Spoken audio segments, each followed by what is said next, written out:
তার সাথে কথা বলতে হয়। বাঁচানোর অজুহাত দিয়ে কথা বলতে আসছেন, আইসে আমার নাম্বার চাবেন, ফেসবুক আইডি চাইবেন, ইনস্টাগ্রাম চাইবেন, তারপর রাতে ঠিকই মেসেজ করবেন প্রেমের আলাপ করতে। এটা তো আপনাদের বাহানা, এগুলো কি বুঝি না? সুন্দরী মেয়ে দেখলে আপনাদের তো আর হুঁশ থাকে না। আসছে বাঁচাতে। এই আপু, আপনার ভাইয়াটার সাথে খারাপ ব্যবহার করছেন কেন? আমরা তো দূর থেকে সবই দেখলাম। আপনি কানে একটা ইয়ারফোন দিয়ে যেতেছেন, আপনারই তো দোষ।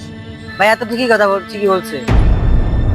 থাক ভাই, তুই বুঝাইতে আসিস না, পরে দেখবি তোর এই ম্যাম সাহেব কতটি কথা শুনাই দিছে। শোনেন আপু, আপনি যে কথাটা বলছেন যে আপনার নাম্বার বা আপনার ফেসবুক আইডি এইসব নিয়ে আপনার সাথে রাতে আমি এসএমএস করে প্রেম করব, ওরকম কোনো ইচ্ছা আমার নাই। আমার ঘরে বউ আছে, শুধু আপনার ভালোর জন্যই আমি আপনারে এই উপদেশটা দিছি, আর কিছু না এই জায়গায়। আসছে, বউ আছে, বউ থাকলে কি হয়েছে? আপনাদের ছেলে মানুষকে খুব ভালো করে চেনা আছে, ঘরে বউ থাকতেও আবার অন্য